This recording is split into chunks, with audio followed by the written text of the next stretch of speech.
Welcome back everyone, my name is Eltimar and we're going to be continuing our Let's Play of Wrath of the Righteous. Where we left off last time, we had just arrived at the Citadel. It's time to talk to the storyteller and also to split our game into two different paths. So the first part of this video is just going to be us talking to the storyteller, and the second part of the video is going to be us branching our game into the two paths. One, Trickster Ascension, and the other one, the Legendary Person one. The storyteller turns to you calmly. Long months have passed, Commander, but even while you were on the other plane, I could hear your brave heart beating. That sound never stopped for a second. Finian laughs. You're a lively one, Grandpa Elf, always finding yourself somewhere in the most dangerous spots, but I'm glad to see you, although you'd be safer tucked up somewhere by a fire. How have things been in the last 6 months? The Queen showed us nothing but respect and fair treatment. After she decided to proceed with the crusade, many of us chose to stay with the unit ordered to protect the Wardstone until your return. It was an easier decision for me than for others. I had encountered you in the Abyss and I knew you were alive. But not everyone believed me. And then yesterday I had a vision. I was leafing through the pages that you had collected for me and suddenly I saw the future. Not the future clamoring to be told by the pages in my hand, but your future. The future of the person who first brought that page to me. In my vision, you returned from the abyss, marked by new powers that wound around you like a snake. Your voice made the earth tremble, people and demons dropped to their knees, and Iomedae herself extended you a helping hand. But the only thing you were concerned with was the whereabouts of the banner that Queen Gelfrey had taken with her. The storyteller shakes his head. I know what I saw is difficult to believe, but I'm in the habit of trusting my visions. So I hurried to the Citadel and to lay my hands on some of Queen Gelfrey's possessions, to try and discern where she went and where your banner is now. Do you know where the Queen went? It wasn't easy. I see the Queen's future and her past as if looking through shattered glass. Multiple visions come one after another, distorting the picture. The Queen is in mortal danger, at the crossroads of her fate, and her every step may prove fatal. But I did not give up, and fortune smiled upon me. I touched her goblet and learned where she was leading her army. Her Majesty decided to march for eyes. A bold move, one worthy of a queen who is not accustomed to hiding. My. That was indeed a bold move for my dear cousin, no doubt about it. As bold as stepping into a volcano. This is an utterly unscientific method of acquiring information, and that's what makes it so interesting. I'll have to conduct a series of experiments involving you, to establish how you react to various objects, to identify patterns in the amount of information you receive from them. The storyteller smiles. You've already said that, in exactly those words. You even conducted your experiments. You handed me some shards to hold, once you brought a huge club, and another time you gave me a live hedgehog, and then you said the experiment was a failure and immediately forgot all about it. Really? Well, if I decided to forget about it, it must mean I didn't learn anything of interest. I won't remember this time either. Nenio winks and looks around. So, what were we talking about? Eyes. The place sounds familiar. Can you remind me of the details?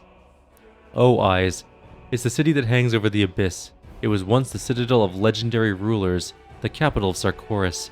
But now demons are tearing it apart, making it a mockery of its former glory. 2/3 of its magnificent streets and proud towers have collapsed into the world wound, but the city still holds on, just as Sarkoris holds on, defeated but refusing to die.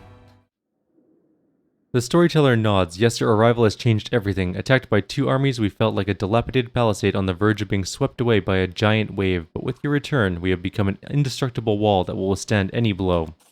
There's one more thing. The storyteller pauses for a while. In the shattered fragments that form her fate, I can sense your presence, and I'm convinced that the Queen could sense it too. No one can say what your next encounter will lead to, but there's one thing I know for certain. Queen Gelfrey's fate and yours are tightly intertwined.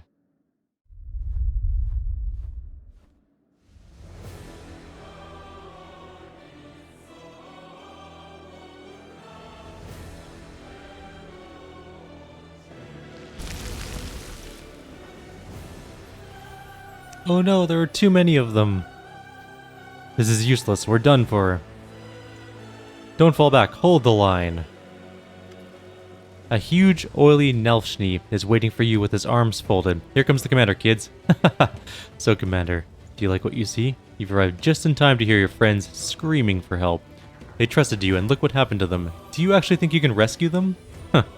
Who do you think you are? You shouldn't have angered our master, mortal. He'll take away everything you have, your mind and your flesh included. You belong to him now. I'll rescue my friends. The Nelfshni bursts into laughter. I'll whisk you, my friends. And how exactly will you do that, you pathetic Galarian maggot? What can you do on your own without your army? Yell inspirational speeches? Oh no, I'm so scared. And then all the pathetic defenders of Dresden will be inspired and turn into invincible force? Yeah, that's usually how it goes in fairy tales. Do you know what happens in real life? Your friends will rot in my lord's dungeon, and then their bones will join the myriad others. We'll wipe your army out, and you along with it, but I won't kill everyone, I'll lock you in a cage. Then start torturing your friends. Once I'm done with them, they will come and spit in your face. They'll tell you themselves what torment you doomed them to. With a pointed yawn, the Merilith remarks casually, it's time to end this, mortal. He has nothing to surprise us with. You're just a jumped-up mortal insect. You are nobody. Yes, I am a mortal.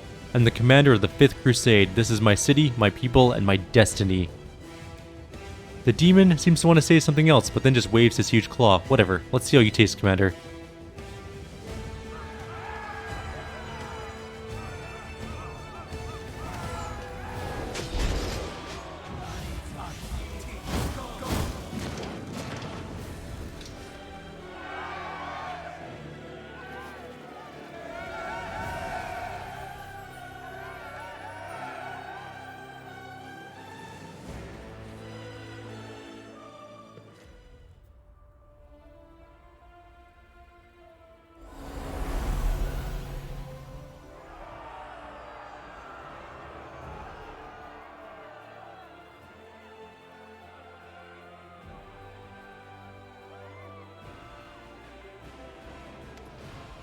An incredible silence suddenly descends over the city. It's broken by the solemn sound of fanfares that seems to come from far away, everywhere and nowhere all at once. All eyes are turned to the huge stained glass window of the city's main cathedral. It begins to glow with soft light, and in the next breath a lone figure steps out of the glass and onto the cobblestones of Dresden. Knight Commander, at last we meet. There's no mistaking her, Iomade, the goddess who deigned to descend to the world of mortals. Your companions shield their faces, unable to withstand her radiance. The surviving demons quiver, the townsfolk fall to their knees, but the deity's eyes are on you and you alone. Gods don't often descend to our world. They rarely have good reason to. I suppose you're asking yourself why I am here. Gods must not interfere directly in the affairs of mortals. But what is happening here, in the World Wound, is no longer the concern of mortals alone. The power that lives in you is alluring, unhinged, and can break the laws of reality itself. It is dangerous. I have seen what happened here in Dresden. Despite everything that you have endured, despite the changes you underwent in the Abyss, you relied on your humanity, and you won without losing it. I salute you. I wish to stop the forces of evil and defend Golarion, both from Daskari's violent rage and from Nocticula's insidiousness. But that is not my only goal.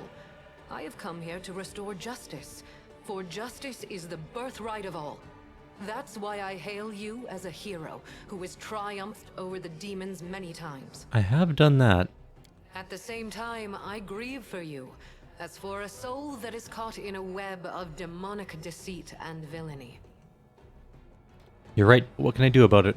I have come to help you.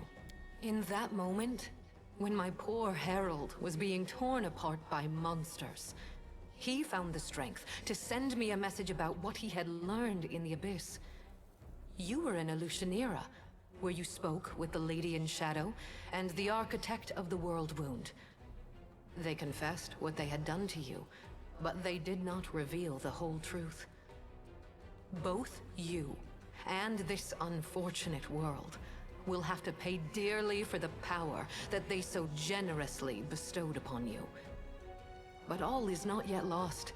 That is why I have come. The walls of... okay. The walls of Dresden shake again, and with a ringing laugh, a black shadow appears before the shining goddess, Nocticula in the flesh. Standing beside her is Arilu Vorlesh, who stares at the goddess with ice-cold rage in her eyes. Who here has been taking my name in vain? Ah, it's you, the Inheritor. What's this? Our worst fears have come to pass. The gods are flocking to Golarion. This merry little tinderbox could ignite at any moment, reducing the material plane to dust. The succubus makes Iomede's title sound like an elegant insult. I did not come here to fight. Oh, really? I didn't realize you were good for anything else. Forgive me, that was unfair of me. Judging by your successes over the last 100 years, fighting is not your forte. After all, the wound is still there, as far as I know. So why are you here? If you have come to meddle in my affairs, don't expect me simply to stand aside. Goddess, can you banish the spawn of the abyss or destroy them entirely? Also, Nocticulus smirking. I cannot do that, alas. I will not subject Golarion to the war between deities, which will surely ensue if I personally intervene in mortal affairs. But if the demoness wishes to be present for our conversation, so much the better. Do you hear me, Nocticula? You and your servant are under no obligation to leave. I have come here to shed the light of truth. Let us see if you both can withstand its merciless radiance. I cannot change the flow of mortal history by force. After all, the world wound is their doing, although committed at the behest of the Abyss. But sometimes force is unnecessary, and truthful words are all it takes. The goddess who was mortal not so long ago is eager to judge us for our sins now. My sin, to be precise. What lies behind your eagerness, proud Iomade? Righteous wrath? Or perhaps fear? Watch out. A simple mortal woman has learned how to grant powers to others.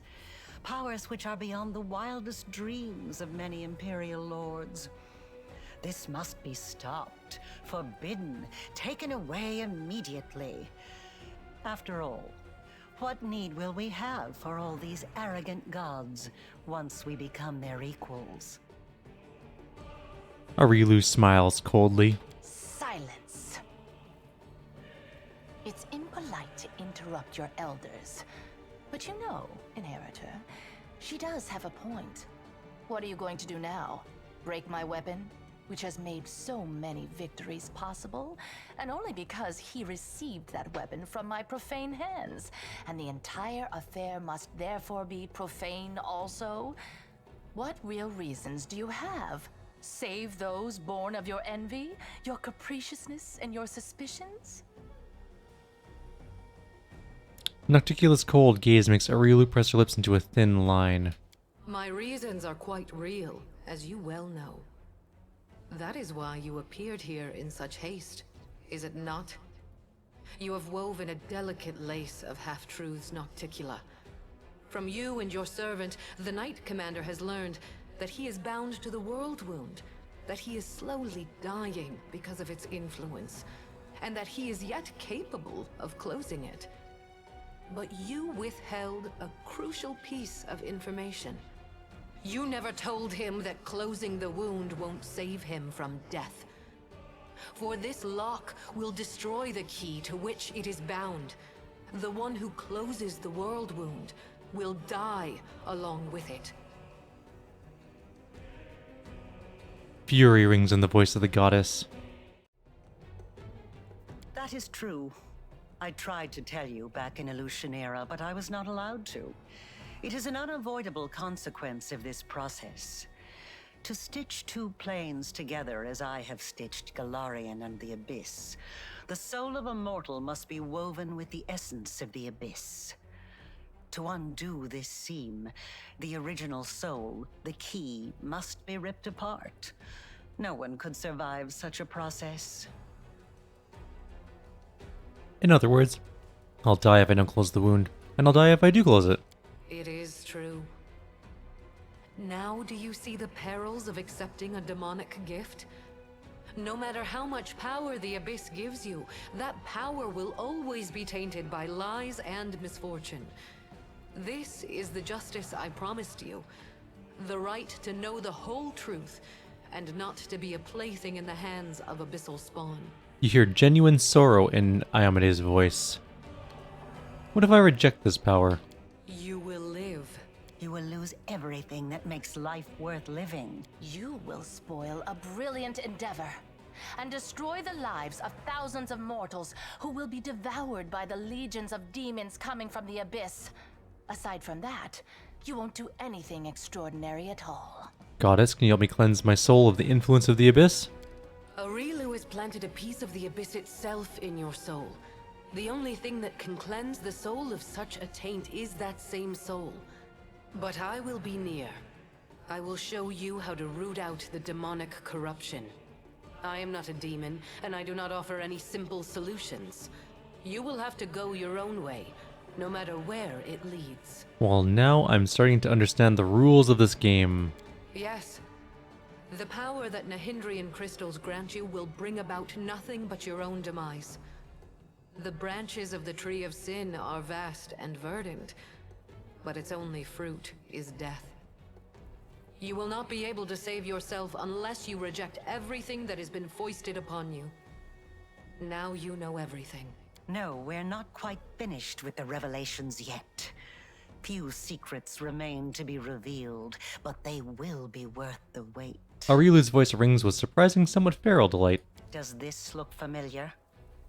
Do you remember the similar wound above your own heart? I have given you enough hints. Come on, ask me the question I have been waiting for. With a flick of the witch's wrist, something changes in her, as if a veil has fallen, one so thin that it was almost invisible, which had clouded your vision nonetheless. Now you can see what was hidden before, a deep open wound above Aurilu's heart. The wound pulsates as blood drips from it.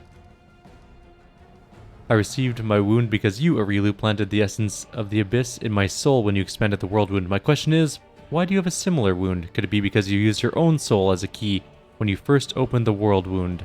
That's right. And this means that the world wound actually has 2 keys. A smile dawns on Aurilu's face, approving and triumphant. Good question. Just imagine. I have wasted so much time chasing the key to the world wound, and the key was right under my nose this whole time. Aurilu, my love, come over here. Nocticula looks at Aurilu with fresh eyes, predatory curiosity written on her face. Aurilu does not look like someone who has been cornered. Without a trace of fear, she gives you a faint nod, and then makes a barely discernible gesture with her hand and disappears as if she were never even here. Wait, I said wait! That little bitch. I knew she would betray me sooner or later, but I never expected such an idiotic stunt. But everything seems to be falling into place quite nicely. You see, you don't have to die after all. Aurilu opened the world wound, and Aurilu will be the one who closes it, whether she likes it or not. Although, someone will need to catch her first, and this will require certain powers. Nocticula smiles at us sweetly. Yes, Aurilu Vorlesh will pay for her crimes with her life. Her flight confirms that our suppositions were correct. But now we know that the world wound can be sealed with her blood. You have no reasons to remain indebted to the Abyss and indulge the Queen of the Succubi. Reject her gift, and secure your victory while being the person you were before Aurilu Vorlesh corrupted you. Win as a mortal, and become a legend among mortals. She's talking rubbish. True, we gave you the power, but it was you who chose how to wield it. It belongs to you, and it will remain yours, so you can do whatever you want with it. But first, you must use it to close the world wound.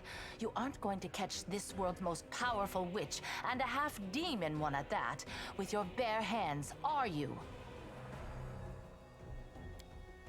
Both the goddess and the demon lord stare at you expectantly. Before I make my decision, I want to ask Iamade some questions. Ask, and you shall have your answers. You gained your power from the Starstone. How is my power any different? My ascension was not accomplished in one day, and even the test of the Starstone was only one of its stages. I did not merely gain power. I embraced a sacred duty. Your power, on the other hand, stems not from long hours of study, not from trials. It is not the natural talent you were born with and carefully honed throughout your life.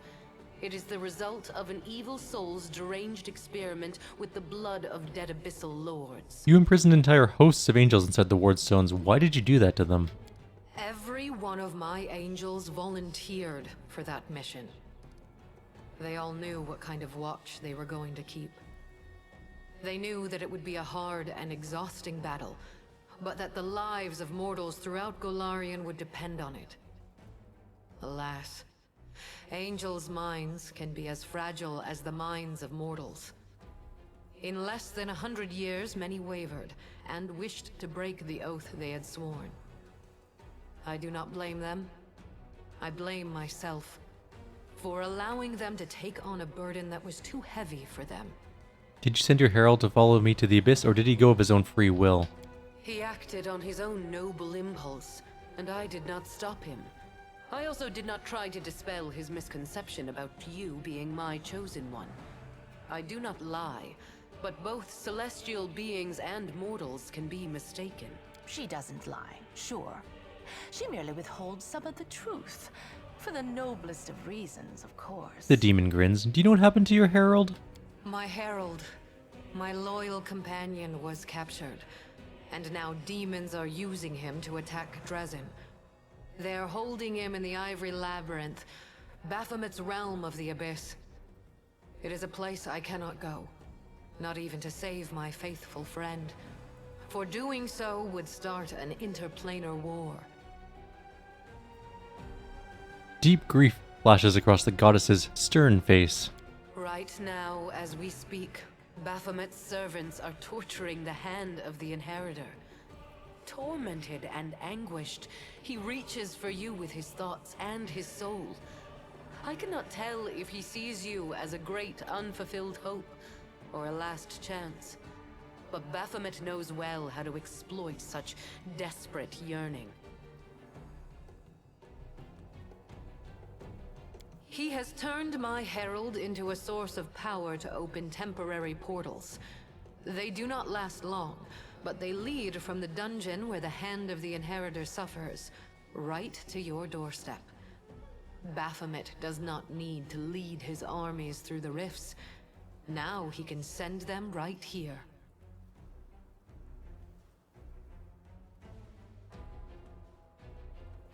As long as my poor herald remains in the hands of that monster, this will not stop. I cannot say if it is still possible to save him, or if putting him out of his misery is the only way. I cannot openly ask you to intervene. But if you decide to do so, you will be helping both yourself and the one who chose the martyr's path when he followed you into the abyss. Ever since I acquired these powers, everyone has believed me to be Amadeus chosen. Why didn't you do anything to dispel this misunderstanding? At first, I did not know who you were, or where your powers originated. This was revealed to me only when my herald offered up his dying prayer from the depths of the abyss. And following his desperate plea, I sought to confirm my suspicions. Until that point, I had observed you without intervening. After all, your crusade was securing victories, the first Golarion had seen in many years, so even if it was not I who had sent you into battle, it felt unfair to undermine you. In other words, our Imperial guest had no problem with your power, as long as she didn't know where it came from. She didn't even share her suspicions with her own herald. And after all that, someone dares to claim that demons are the most deceitful creatures? You should not blame someone else if you base your accusations on vague suspicions rather than solid proof. You call my behavior deceitful. You, of all creatures, who kept the commander ignorant of the fate you had chosen for him? Indeed, the insolence of demons knows no bounds. A demon lord stands before you. Why don't you destroy your here right now? I could. But then every other demon lord would decide that he or she was next and stand against me. In response to that, the Imperial lords would take up arms. Then hell, heaven, and Elysium would join the conflict. A war would break out, one which mortals could not hope to survive. I see. Why have you decided to descend to the world of mortals at this particular moment? As I have already said, I am here to open your eyes to Nocticula's lies and to prevent more calamities in the future. You are at a crossroads now. I will not force you to do anything, but you needed to learn the truth and have the chance to cleanse yourself. Why did Arila do everything possible to lead us to the idea that she was the key too? The impulses that drive a soul as black as hers are beyond my comprehension. Perhaps she was startled by my arrival and decided not to bother keeping a secret that was bound to be revealed. Or perhaps she is up to some cunning scheme. Be on your guard. The architect of the world wound will surely try to bring you down. For if she truly is a key, then it must mean that she will die sooner or later due to the influence of her own horrible creation. And that means that sacrificing you is her only chance of survival. Explain it to me again. How exactly can you help me cleanse myself of the influence of the Abyss? Aurilu has planted a piece of the Abyss itself in your soul. The only thing that can cleanse the soul of such a taint is that same soul. But I will be near. I will show you how to root out the demonic corruption. I am not a demon, and I do not offer any simple solutions. You will have to go your own way, no matter where it leads. No more questions. It is time to make your decision then. Nocticula, I got some questions for you. If you have questions, ask away. Why did you try to hide the fact that closing the world wound would kill me? Because if I'd told you the truth, you would have refused to do it. But you're not angry with me, are you? After all, everything has worked out perfectly fine. We found another key. So now you can live and enjoy your life. Provided that you catch Aurilu, of course. Nocticula gives us a sweet smile. Now that we've decided to use Aurilu to close the world wound, do you still want me to keep the powers I acquired from her? Of course I do. Firstly, you'll need those powers to catch Aurilu and bring her to Threshold. Surely you don't think she'll willingly fall into your hands, and the demonic hordes will politely make way for you. And secondly, the powers Aurilu gave you protect you from dying before your time. None of us want the wound to kill you prematurely. Nocticula flashes a predatory grin at us. You are extremely useful to me alive. After all, if you let Aurilu slip through your fingers, we can always go back to the original plan for closing the wound. Aurilu deliberately led us to the idea that she was a key too. Why? Apparently, she understood that her secret was about to be revealed anyway, so she decided to leave in style. What human female over 100 years old wouldn't feel flattered at being the center of attention? Although she could have other reasons. She obviously wanted us to understand everything and immediately rush off in pursuit of her. She's probably been preparing for a war of all against all for a long time, and now she wants to wage it on her own terms. Expect treachery and traps wherever you go. Nocticula shrugs. Where could Aurilu have fled to? No, let's think. She's hidden in the Abyss before. She won't dare to return there now. Not only to my realm, but to any other either. Even if Baphomet and Discari both take it upon themselves to guard Aurilu personally, that won't stop me from sneaking in, slitting her throat, and leaving undetected. And she knows that. Nocticula taps her manicured claw on her chin. If I were her, I would hide in a place where the powers of her enemies were uncertain, and her own power was close to unlimited. I say you should look for her here, in the World Wound. Aren't you afraid to stand in the presence of the goddess? Tut tut, how rude! I wouldn't say the girl is that hideous. I admit her face is far from perfect. Her body too, to be honest. But all in all, not bad. I've seen worse. Your theatrics are too transparent to offend me, demon. At least, they can hardly offend me more than the very fact of your existence. Also, Noctigilla pointedly looked Iamade up and down. Do you really plan to use me to become a goddess yourself? That is nothing but the wild speculation of a little girl who gained celestial power through no merit of her own and now fears that others may do the same, forcing her to share her place in the spotlight. Do I want to become a goddess? Of course I do. Who wouldn't? Can you help me with that? Sadly, no. Of course, Kyrieru used to blather on about how her brilliant invention could bake gods like pies. But between you and me, the cleverer the inventor, the larger their ego becomes. So far, she hasn't managed to create anything stronger than you. And no offense, but you're no match for any deity. No more questions. Very well. It's time for you to make your decision then. Gotta ask my companions first. What do you guys think about this? After I rejected my demonic past, I lost some of my previous abilities. It was difficult, but I coped with it. You are stronger than me, so there's no way that you won't get through this. Cast off the power of the abyss and follow your own path. Don't even try to tell me that you are seriously considering rejecting your power. Power grants you the freedom to do whatever you wish. And you are prepared to simply toss it aside to become a nobody? Your power doesn't lie in magic tricks. You know it doesn't. Your real power is inside you. You can win without tricks. I will help you. As a cave monster who's going to grow old and die in about 10 years' time, I can tell you this. There's no power in the world that's worth selling yourself out to the abyss for. Being the invincible companion of the magical commander was fun and all, but we don't need it. It doesn't really matter how much magic they've heaped on you. You're the commander because you have the heart and mind of a true commander. Screw your power. Don't betray yourself. That way, we'll win.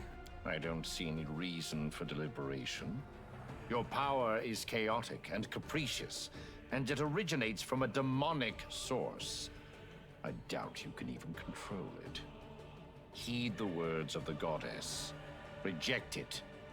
Then we will hunt down Kyrieru Vorlesh and deliver the punishment she deserves. Iomade has spoken. What more is there to say? If there's a way to get rid of this demonic filth, do it. I do not think the source of your power really matters. What matters is how you use it. Someone pinch me. We are standing in the presence of the most pompous goddess in the world, debating whether we should listen to her or send her packing along with her invaluable opinions. I shall remember this moment for the rest of my life. Even as I stand in Pharasma's court, I shall tell this story to anyone who will listen. As for your question, by all means, tell her to go to the abyss. The power is yours, and yours alone. I hate it when they corner you and demand answers out of you. But fine, I'll tell you what I think. Woljif casts a sideways glance at Iamade and winces. With you, I've always had my freedom, Chief, so I'll speak freely. Be who you are and don't count on gifts from nobody. You gave me the same advice back in Alishanira, remember? And I've never regretted following it. Maybe you won't have the powers you had before, but do you really need somebody's permission to do what you want to do? That's what it's all about! In another situation, I would have said this was all nonsense. But when we started working together, you were just an extravagant and artistic person, but now your powers are influencing you more and more. You're losing your sanity. And I'm afraid it won't be long before you turn into a raving lunatic who goes around swearing that the moon is made of cheese. It is. That's what the moon is made of. Everyone knows this. Your powers are interesting from a theoretical point of view. You are an experiment started by Kyrieru Vorlesh, and terminating it before it is complete would be foolish, not to mention impolite. I've made my decision. I am waiting for your answer. I hope you will choose wisely. Quite right. Make your choice, and make it the right one. I will. We're gonna make it the Legend one. This is, by the way, our Legend playthrough. I don't think I mentioned that at the beginning of this little portion of the video. Legend. One doesn't need to be a mythic creature, an otherworldly being, or a deity is chosen to become a hero. This path may be grueling and full of temptation, but the mortal who treads it fully earns the right to call themselves a true legend. Alright, so we lose a bunch of things. Legend, corruption, resistance. The legend's powers are beyond the abyssal corruption's reach. The legend and all companions can rest up to 5 times after the legend had cleared all the corruption from themselves at a safe place. We also don't get anything else special. I think we lose all of our special abilities. The choice is made. All you have to do is announce it to everyone. Iamade, I'll accept your help. Strip me of my powers and help me cleanse myself of the influence of the abyss. What adorable overconfidence. We'll see how you deal with Arilu without the powers she gave you, and then you'll have to fight your way through the armies of 2 demon lords. But wait, will your powers even let you go? Will you be able to get rid of them even with the help of your Imperial guest? Do not listen to her. Turn to yourself. You are a mortal. That is your weakness, but that is also where your strength lies. Think about it. Who are you? Your soul, your mind, your body. Which of your sides reflects your true self? Put your trust in yourself. Find your strength. And strike at the abyss in your heart as hard as you can. Pure light engulfs you. It penetrates you to your core, and for the first time in your life, you can see yourself on full display. Your body, your mind, your soul. You see the shadow of the abyss that pervades you, granting you powers, but irrevocably altering you at the same time. You realize that this clarity will be short-lived. This is your first and last chance to become an ordinary mortal again. The shadow of the abyss has entangled you, bonded with you, but it hasn't consumed you entirely.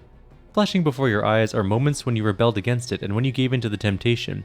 Taking the book into Rilu's laboratory, but then refusing to take the essence from her hands, and then the moment where you suppressed your power, not allowing it to fall upon Dresden. This bond is not as strong as it may seem. Physical power. You strain your muscles, every part of your body, and unleash a crushing blow on the shadow of the abyss that has been with you for so many years.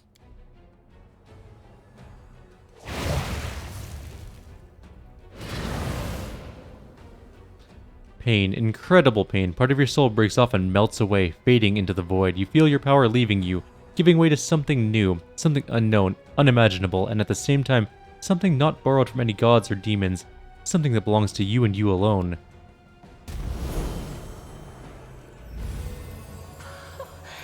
So now I'm surrounded by nothing but pathetic mortals? Then I won't waste any more of my time. Congratulations. You have stepped onto the path of cleansing. It will not be easy, but there you will find what the abyss tried to steal from you. Your true self. I will help you with your first steps. You must go to the places where the power forced on you manifested itself and grew inside your soul. Start with the rift in the Midnight Fane. Once you are there, you will understand what to do next. And now, I bid you farewell. The fanfare trumpet once again, and the goddess disappears in a flash of blinding light.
Our town's looking lovely.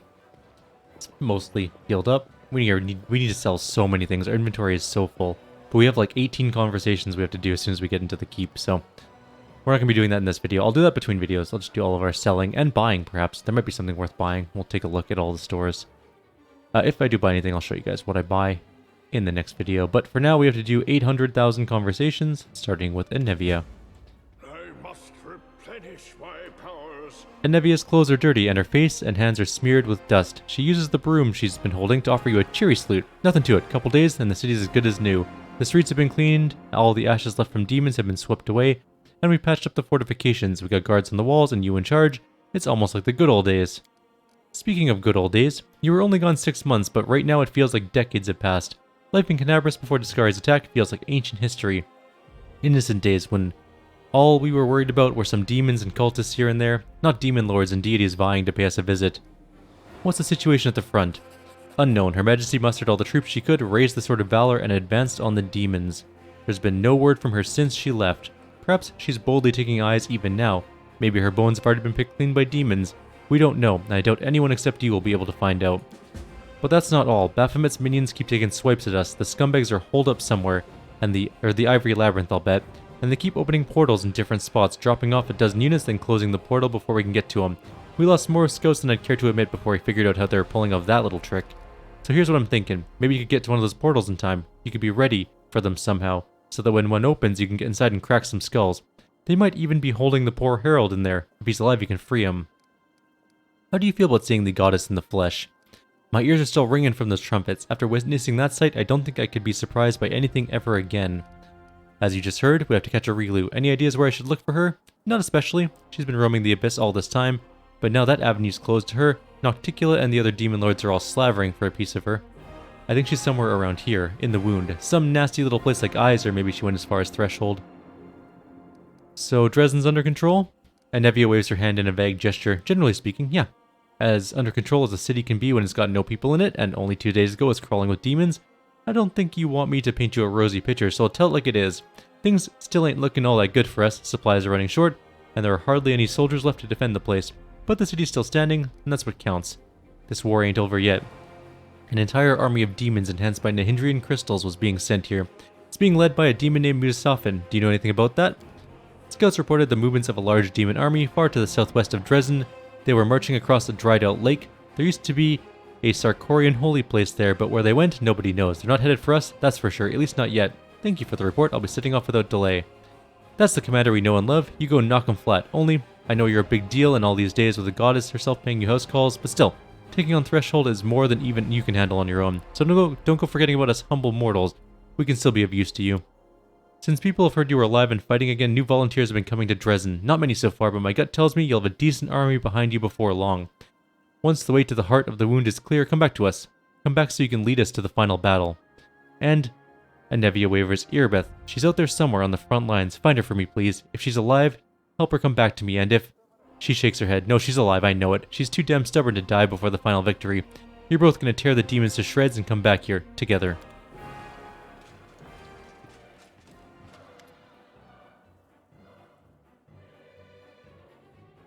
Regil looks slightly more tense than usual. Eltimar, I have fairly important news. I'll do my best to be brief. The Hell Knight Order have not reacted well to the developments I mentioned in my latest report, specifically regarding the true source of your power. The very notion that we have been cooperating with a weapon forged by Aurilu Vorlesh and Nocticula has caused discontent.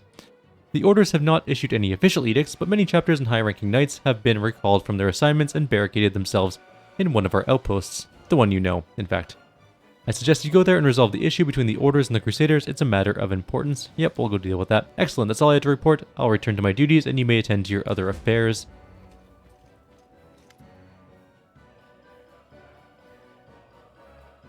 Eltimar, the succubus, gazes at you despondently. She always speaks quietly, but now her voice is a barely audible whisper. In my dream, a fire destroyed almost everything. The only thing that survived was a table.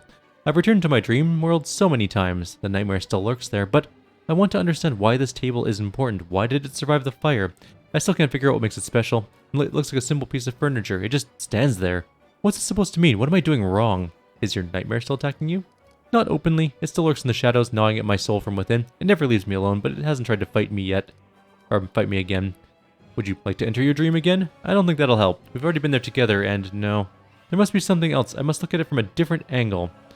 But how do you find the other side of a dream? The other side of a dream is called reality. Perhaps this table represents something you are supposed to do in real life. You might be right. Arushale brightens considerably. What exactly should I do? Find a table, buy one. Perhaps I should learn the craft of a carpenter. Make one myself? So many possibilities, and I don't even know where to begin. Her excitement gives way to dismay. Perhaps Desna can help you solve this riddle. But she was the one who asked me to solve it. I don't think she's going to tell me the answer. I must find it myself, but how? Where did the table come from? Oh, where did it come from? Arushale considers your question. Taps her lips thoughtfully. Oh, I remember now. There's a loaf of bread on the table. That was Nevia's dream. Remember? She said she wanted to learn how to bake. The bread went up in flames along with the other fragments of the dreams, but the table remained. If the table came from a Nevia's dream, perhaps you should talk to her about it. I've been living amongst mortals for a while now, but there's still so much I don't understand about your kind. How you live, what you dream about. You're right. We should ask Nevia. It's part of her dream after all. That's a good idea, but the succubus shifts from foot to foot reluctantly. Could you please talk to her instead? I don't even know how to begin a conversation like this. It's so personal. Please ask her to stay, or please ask her and I'll stay nearby.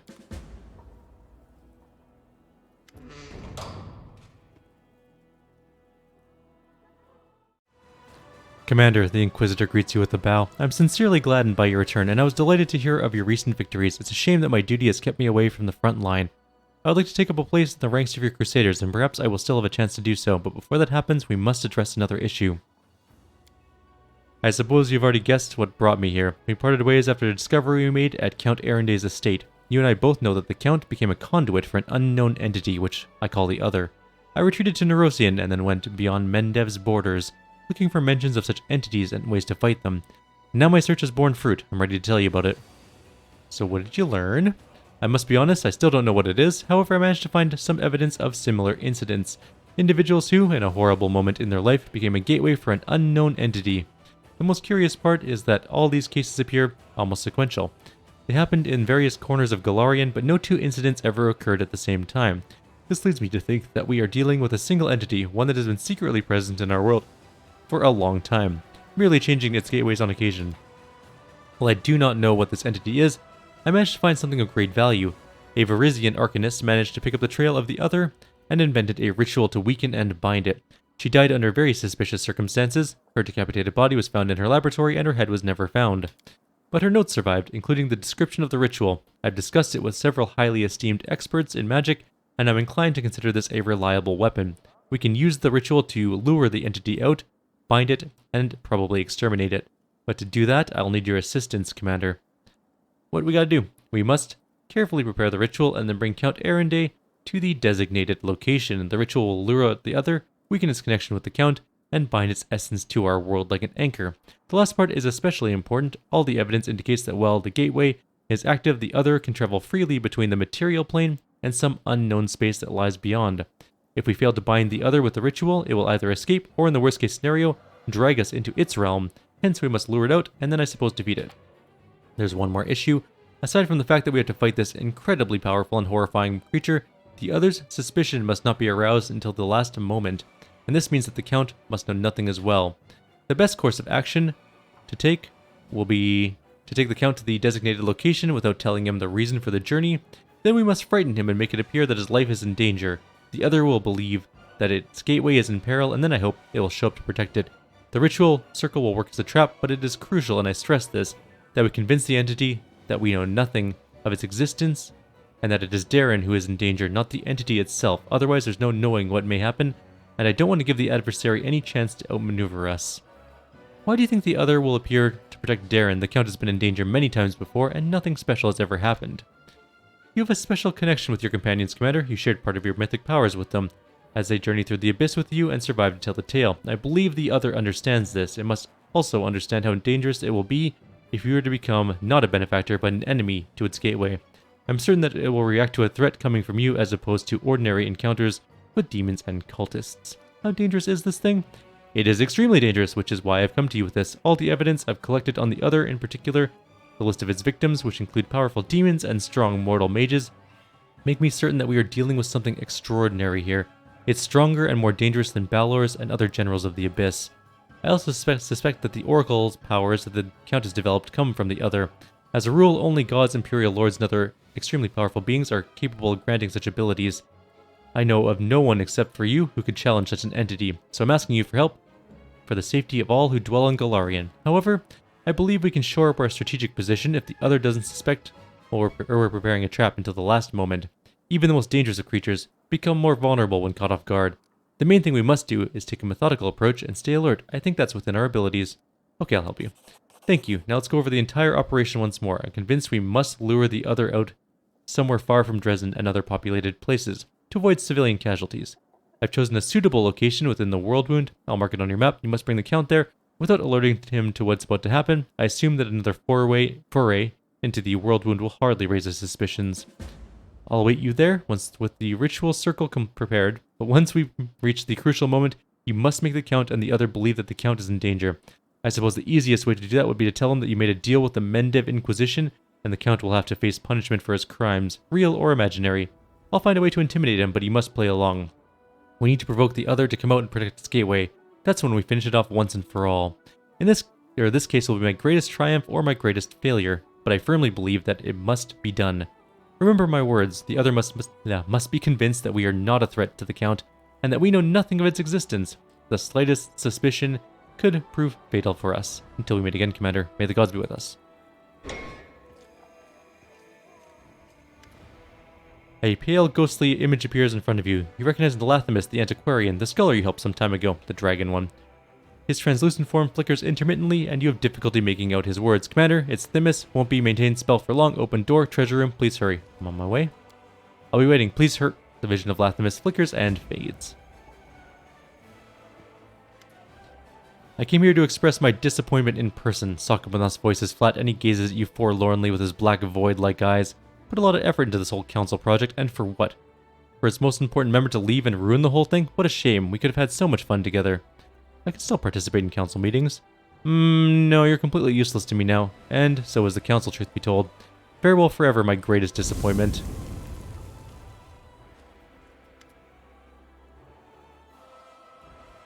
Well then.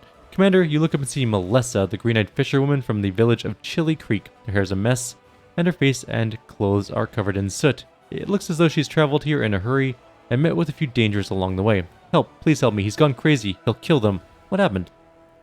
Do you remember Jernok, the cleric who came to our village a year ago? The locals weren't very welcoming to him back then. After all, he was a stranger who was preaching about a strange new god, but little by little he became one of us.